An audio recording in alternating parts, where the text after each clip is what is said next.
Stoic Detachment Guide. Harnessing the Power of Detachment, a Stoic Guide to Inner Peace.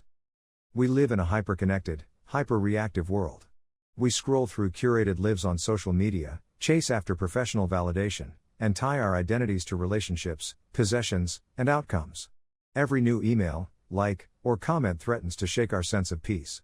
But the ancient Stoic philosophers, Marcus Aurelius, Seneca, Epictetus, offered a radically different approach. One centered around the quiet strength of detachment. Detachment isn't coldness. It's not apathy. It's not about being emotionally distant or unfeeling.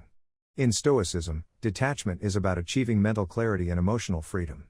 It's about loosening the grip of things outside your control so you can fully focus on what truly matters: your character, your choices, and your inner life. This guide is a deep dive into what Stoic detachment really means, why it matters today more than ever, and how you can live by its principles to achieve calm, clarity, and resilience. Chapter 1: What detachment really means in Stoicism. Don't seek for everything to happen as you wish it would, but rather wish that everything happens as it actually will, then your life will flow well. Epictetus. Detachment isn't about giving up. It's about giving up attachment to results. It's the ability to act with purpose and intention while remaining emotionally independent of the outcome. You can love without clinging, strive without craving, and grieve without losing yourself. To the Stoics, detachment comes from clearly understanding what is within our control and what is not. Within your control: your thoughts, your judgments, your actions, your goals, your values. Outside your control: other people's opinions and actions, your reputation, the weather, economy, or political climate, random events, illness, or luck, the outcomes of your efforts. Detachment is the ability to fully invest your energy into what you can influence, your own mind and behavior, and accept the rest with grace. Why detachment matters more than ever. Our modern lives are engineered to maximize attachment. Algorithms are designed to keep us addicted to validation. Consumer culture teaches us that we need more status, more stuff, more admiration. Social narratives pressure us to define ourselves by relationships, careers, and image. But this level of constant engagement creates fragility.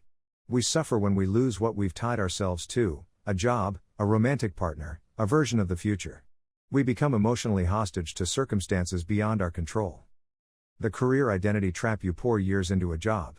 When layoffs hit, you don't just lose a paycheck, you lose a sense of self. Stoic detachment would say, your job is not who you are. Your character is who you are. Relationship clinging: you center your entire life around a romantic partner. When conflict arises or the relationship ends, you feel as though your world collapses.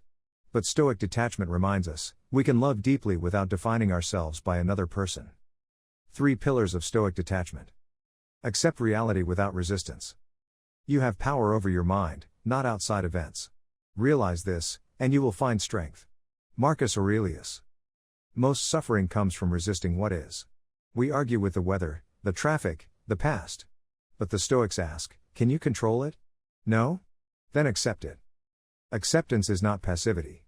It is engaging fully with the present moment as it is, not as we wish it to be. It means moving forward without bitterness. Expect loss, practice letting go. Begin each day by telling yourself, today I shall be meeting with interference, ingratitude, insolence, disloyalty, ill will, and selfishness. Marcus Aurelius. This practice, known as premeditatio malorum, the premeditation of evils, encourages us to mentally rehearse potential losses so we won't be devastated when they occur. Try imagining the loss of a possession, or even a loved one, not to dwell on sadness but to deepen gratitude and resilience. Recognize everything is on loan from nature. Appreciate it while you have it. Be prepared to release it when the time comes. Anchor identity to virtue, not outcome. If you are pained by any external thing, it is not this thing that disturbs you, but your own judgment about it. Epictetus. When your self-worth is tied to success, recognition, or outcomes, your peace is fragile. But if your identity is rooted in virtue, wisdom, courage, justice, temperance, you become untouchable by external forces. Ask, did I act according to my principles? Did I do what was right? If yes, you can walk away with peace, no matter what the result. Daily practices to cultivate detachment. Negative visualization. Spend 5 minutes visualizing the loss of something you value: your home, your health, your job. Then return to the present moment. You'll feel deeper gratitude and less fear. Voluntary discomfort. Once a week, choose discomfort. Take a cold shower. Skip a meal. Sleep on the floor.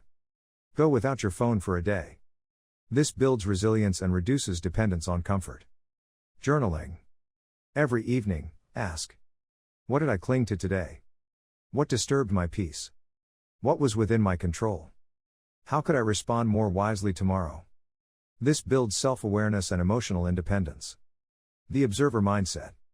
Catch yourself in an emotional reaction and label it: anger is rising. Or this is fear. This creates distance between you and your emotions. You are not your feelings. You are the one observing them. Detachment in real-life scenarios. In conflict. You don't need to win every argument. Focus on staying calm, listening well, and walking away with your integrity intact. In relationships. Love fully, but understand that all things change. You can care deeply while allowing others the freedom to be who they are. In loss. Grieve, but do not collapse. Remind yourself, you have lost something external, but not your inner self. In success. Enjoy achievement, but don't become attached. Everything is temporary. Be proud of the process, not the applause. The freedom of detachment. When you practice Stoic detachment consistently, you begin to feel a powerful shift. You stop needing to control others. You stop fearing change. You stop depending on praise or results. Instead, you become more grounded, more consistent, more at peace with the ups and downs of life. You stop trying to bend the world to your desires, and instead, you shape yourself to meet the world as it is. Conclusion: the gentle power of letting go. He is a wise man who does not grieve for the things which he has not, but rejoices for those which he has. Epictetus. Detachment isn't the absence of love, ambition, or passion. It's the presence of wisdom. It's knowing that your true self is not bound by what happens to you, but by how you choose to meet it. The Stoics weren't trying to escape life. They were trying to live it fully, clearly, and with serenity. And that begins the moment you let go. Your reflection prompt. Tonight, ask yourself: what am I overly attached to right now? How would I act if I accepted that I don't control the outcome? Then begin tomorrow with the courage to release what you cannot control, and the wisdom to act where you can.